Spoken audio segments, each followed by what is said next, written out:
Assalamualaikum warahmatullahi wabarakatuh. Kisah Wali Songo. Siapa yang tidak kenal Wali Songo? Mereka dikenal sebagai wali Allah yang gigih menyebarkan ajaran agama Islam pada abad ke-14 di tanah Jawa.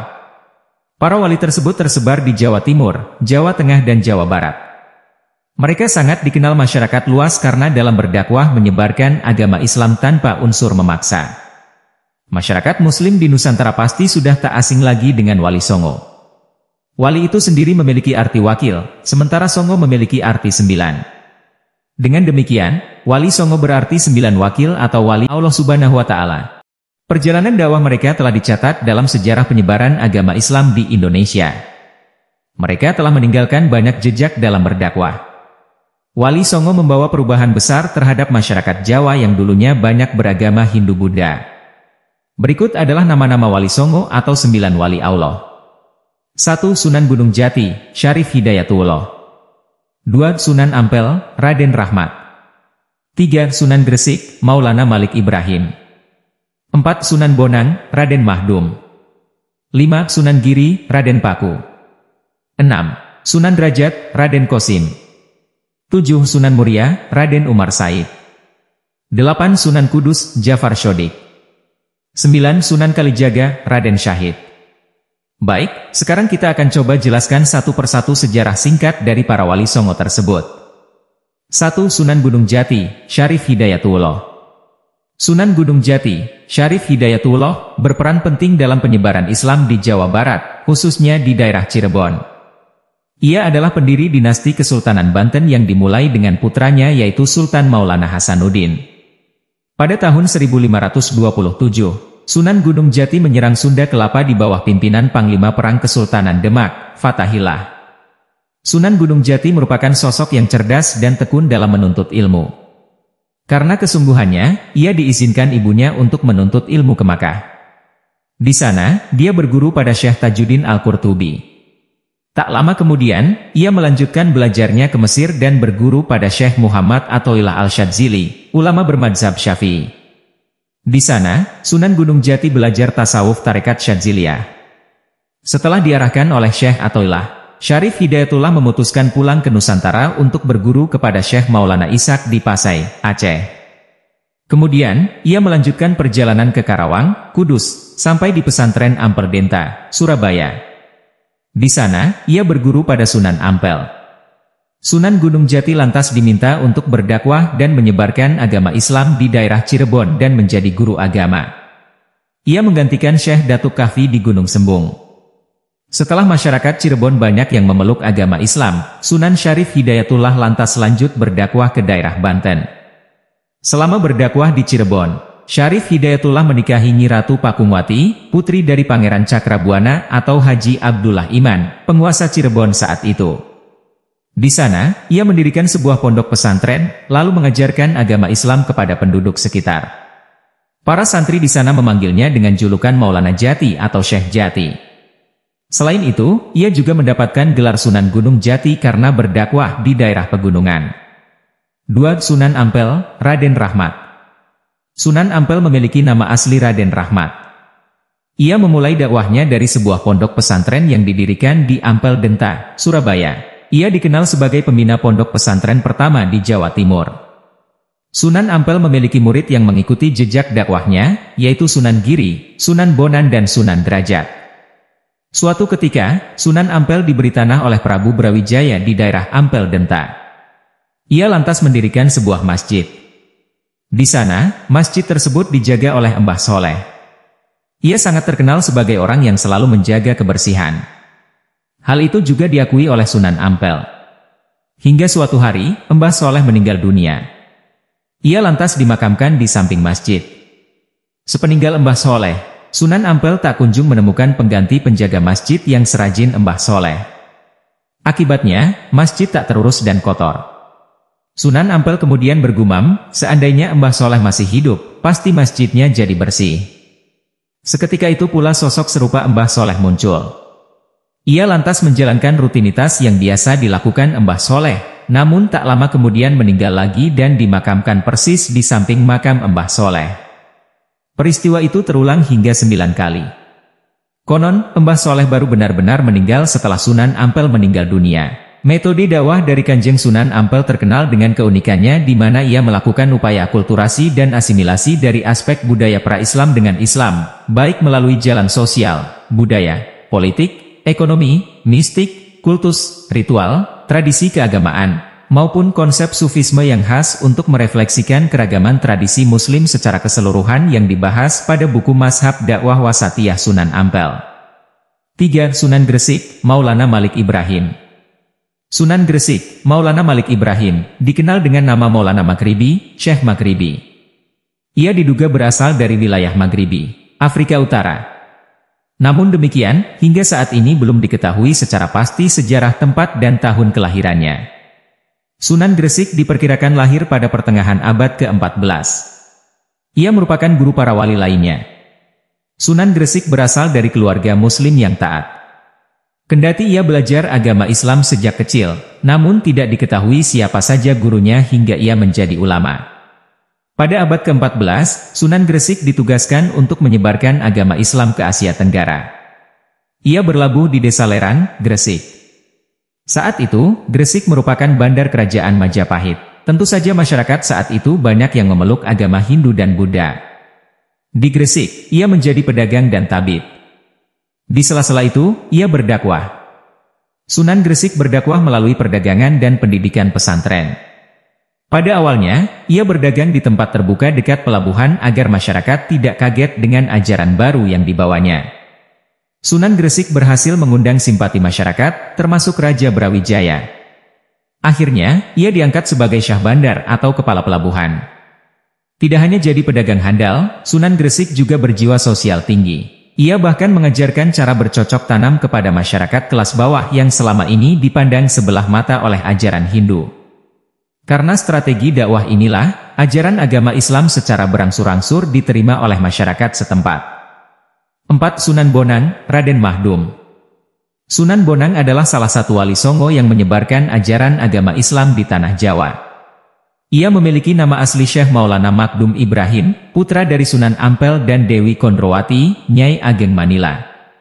Namun, ada versi lain yang mengatakan Dewi Kondrowati adalah putri Prabu Kertabumi. Dengan demikian, Sunan Bonang adalah Pangeran Majapahit.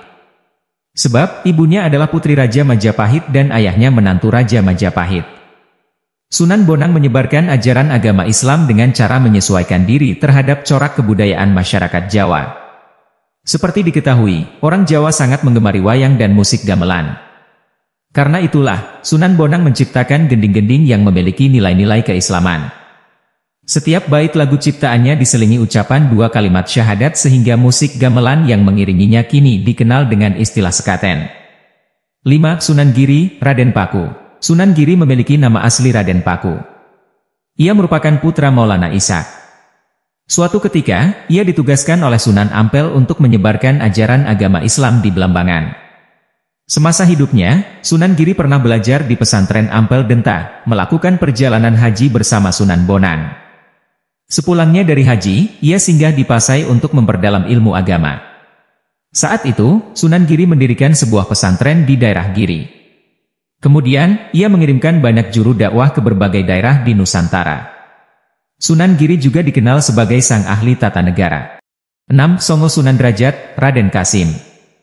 Sunan Derajat, Raden Kasim, merupakan putra Sunan Ampel.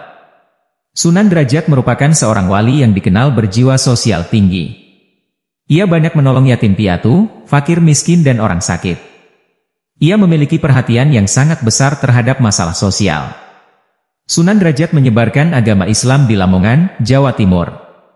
Sunan Derajat merupakan wali Songo yang memiliki banyak nama, yaitu Sunan Mahmud, Sunan Mayang Madu, Sunan Muryapada, Raden Imam dan Maulana Hashim.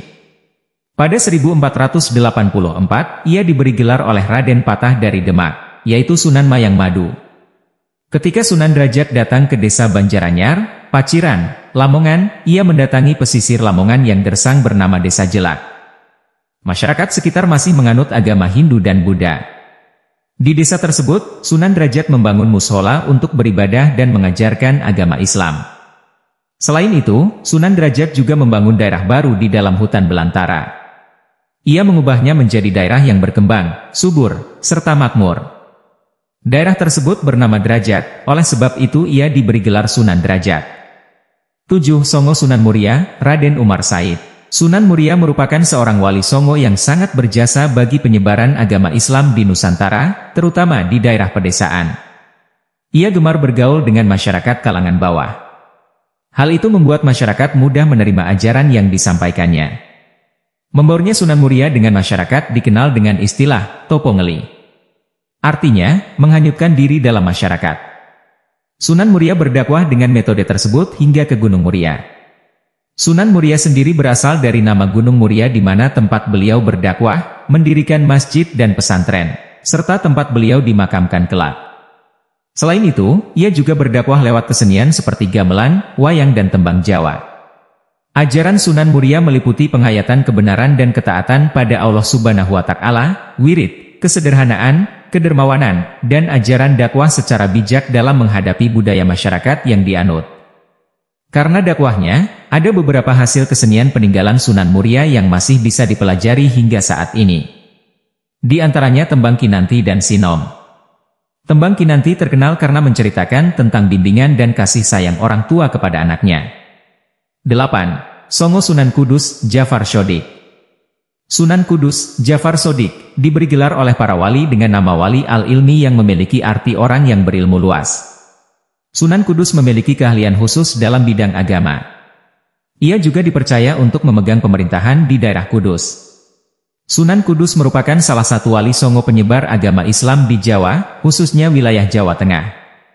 Hal ini dikarenakan beliau merupakan panglima serta pemimpin peperangan menggantikan ayahnya yang dapat Gramets. Sunan Kudus merupakan putra dari Raden Usman Haji yang bergelar Sunan Mudung di Jipang Panolan, dekat Blora.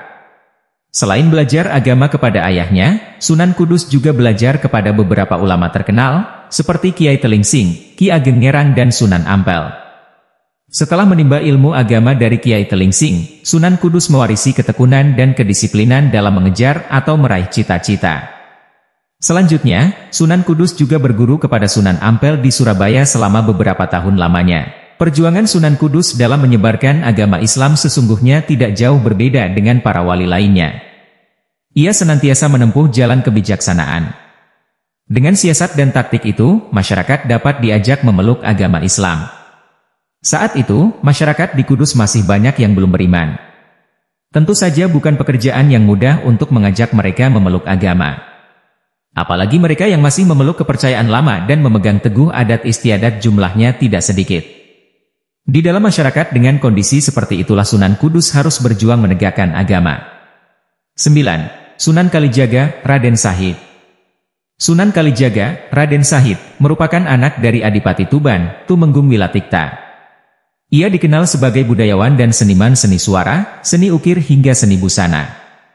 Ia juga menciptakan aneka cerita wayang yang bercorak keislaman. Mempelajari kisah hidup Sunan Kalijaga pada buku Sunan Kalijaga Guru Suci, orang Jawa yang telah membuktikan dirinya mampu merubah masa suram dan melewati rintangan yang ada. Dalam berdakwah, Sunan Kalijaga memperkenalkan bentuk wayang yang terbuat dari kulit kambing atau biasa dikenal sebagai wayang kulit. Sebab, pada masa itu wayang populer dilukis pada semacam kertas atau wayang beber. Dalam seni suara, ia menciptakan lagu dan danggula. Sebelum menjadi ulama, Sunan Kalijaga konon pengalaman hidupnya adalah sebagai perampok atau begal. Bahkan, ia juga pernah merampok Sunan Bonang. Peristiwa tersebut diyakini terjadi saat Sunan Kalijaga masih berusia muda. Sunan Kalijaga juga dikenal kerap melakukan tindak kekerasan. Aksi perampokan yang dilakukan Sunan Kalijaga diketahui oleh ayahnya. Tumenggung Wilantika pun marah, malu dan merasa namanya tercoreng karena kelakuan buruk sang anak. Ia lantas mengusir Sunan Kalijaga dari rumah mereka. Padahal, yang sebenarnya terjadi adalah Sunan Kalijaga membongkar gudang kadipaten untuk membagikan bahan makanan kepada orang-orang yang membutuhkan. Sebab, saat itu masyarakat Tuban hidup sangat memprihatinkan lantaran tidak adanya upeti ditambah musim kemarau panjang. Kendati sudah diusir dari Tuban, Sunan Kalijaga tidak berhenti melakukan aksi pembegalan. Ia bahkan merampok orang-orang kaya di Kadipaten Tuban. Mengetahui hal itu, ayahnya tentu semakin marah. Sunan Kalijaga kembali diusir. Kali ini ia disuruh angkat kaki dari wilayah Kadipaten Tuban. Keluar dari daerah Tuban, Sunan Kalijaga masih juga tidak menghentikan aksi perampokan itu. Bahkan, ia sampai tega meminta harta seorang yang sepuh. Saat itu, Sunan Kalijaga bertemu dengan seseorang di hutan Jatiwangi. Ternyata, orang tua tersebut diketahui sebagai Sunan Bonang. Raden Syahid alias Sunan Kalijaga tidak mengenal orang tua tersebut. Karena masih memiliki jiwa begal, ia berniat untuk membegal Sunan Bonang. Bahkan, Sunan Kalijaga berhasil melumpuhkan Sunan Bonang. Ia pun meminta Sunan Bonang menyerahkan barang bawaannya, tanpa disangka, Sunan Bonang menolak permintaan itu. Kemudian, Sunan Kalijaga pun menjelaskan alasannya membegal adalah untuk membantu orang miskin. Dalam cerita versi lainnya, Sunan Kalijaga meminta maaf dan bertobat lantaran Sunan Bonang menasehatinya dan menunjukkan kesaktiannya, yaitu mengubah buah pohon aren menjadi emas. Pertemuan tersebut membuat Sunan Kalijaga bertobat dan langsung memohon agar diperbolehkan menjadi muridnya. Sunan Bonang tentu saja menerima permintaan tersebut. Namun, Sunan Bonang mengajukan suatu syarat, yaitu Sunan Kalijaga harus bersemedi di pinggir kali sampai Sunan Bonang kembali. Sunan Kalijaga pun menyanggupi syarat tersebut. Dikisahkan, Sunan Bonang pun akhirnya kembali ke tempat yang sama setelah 3 tahun lamanya. Ia lantas menemukan tubuh Sunan Kalijaga sudah dirambati oleh rumputan. Melihat keteguhan hati Sunan Kalijaga, Sunan Bonang pun takjub. Atas peristiwa itulah kemudian Raden Syahid diberi nama Sunan Kalijaga. Artinya, penjaga kali. Selain itu, Sunan Kalijaga juga dapat diartikan sebagai orang yang senantiasa menjaga semua aliran atau kepercayaan yang dianut masyarakat. Sunan Kalijaga menjadi satu-satunya wali yang paham dan mendalami segala pergerakan, aliran atau agama yang hidup di tengah masyarakat. Selain itu, Sunan Kalijaga juga memiliki cara yang unik saat menyebarkan agama Islam di Pulau Jawa. Ia berhasil mengenalkan ajaran agama Islam dengan memadukan budaya Jawa seperti wayang. Bahkan, Sunan Kalijaga juga mengarang sebuah tembang Jawa yang sangat terkenal sampai saat ini, yaitu Ilir-Ilir. Wallahu alam. Subhanakallahumma wa bihamdika, asyhadu an la ilaha illa anta, astaghfiruka wa atubu ilaik.